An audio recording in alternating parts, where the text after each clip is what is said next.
Assalamualaikum, welcome to Science with Rumesa. In this video we will study about muscles and movement.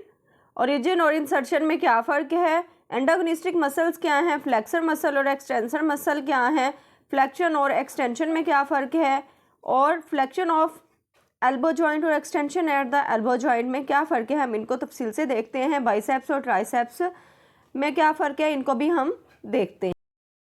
Muscles and movement. When bones move at joints, movement is produced. वो कहते हैं कि जब हड्डियाँ जोड़ों में हरकत करती हैं तो हरकत पैदा होती है। This movement is caused by contraction of skeletal muscles. तो ये मूवमेंट यानी ये जो हरकत होती है वो स्केलेटन के पट्ठों के सिकुड़ने की वजह से होती है।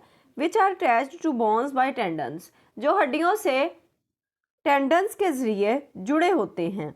It is important to remember, ये याद रखना बहुत ज़रूरी है, दैट मसल्स कैन ओनली पुल और कॉन्ट्रैक्ट।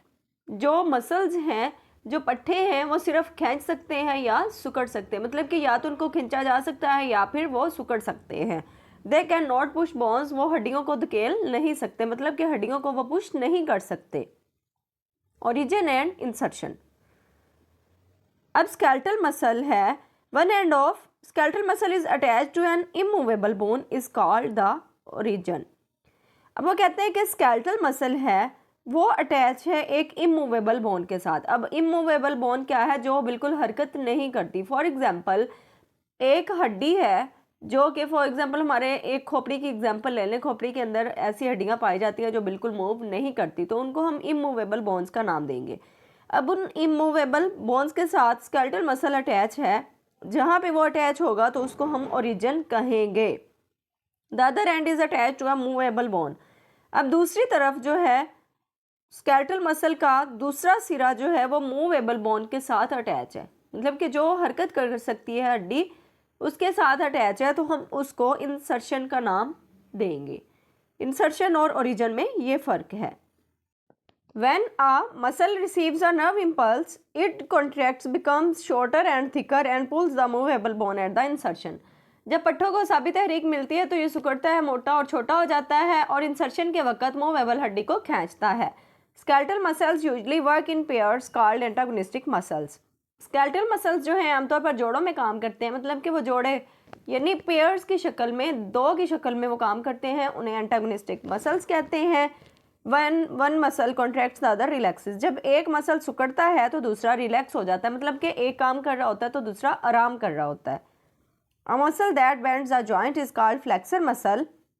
वो कहते हैं कि एक मसल यानी एक पट्ठा जो जोड़ पे मोड़ता है, जोड़ bends the joint मतलब कि जो जोड़ होता है ना, जॉइंट होता है, उसको मोड़ता है, तो उसको हम फ्लेक्सर मसल कहेंगे। The movement is called flexion, यानी उसकी हरकत जो होगी उसको हम फ्लेक्शन का नाम देंगे। A muscle that straightens a joint, अब ऐसा मसल, ऐसा पट्ठा जो जोड़ को सीधा रखेगा, मतलब कि जो जॉइंट है उसको सीधा रखेगा, उसको एक्सटेंसर मसल का नाम देंगे और उसकी जो मूवमेंट होगी उसको हम एक्सटेंशन का नाम देंगे। Biceps and triceps are the examples of antagonistic muscle present in the upper arm.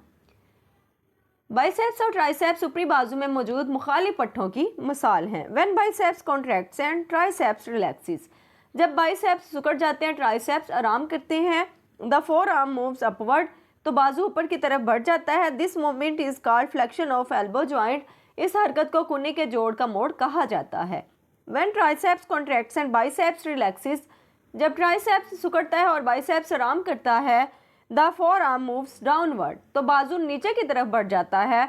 This movement is called extension at the elbow joint, तो इस हरकत को कुन्नी के जोड़ में, तो सी यानी एक्सटेंशन का नाम दिया जाता है। उम्मीद करती हूँ आज का टॉपिक आपको अच्छी तरह समझ आ गया होगा। मजीद 9th और 10th क्लास के बायो के लेक्चर्स के लिए, इन्फॉर्मेटिव वीडियोस के लिए मेरे चैनल को ज़रूर सब्सक्राइब कीजिए, लाइक शेयर कमेंट करना मत भूलिएगा। अल्लाह हाफिज़।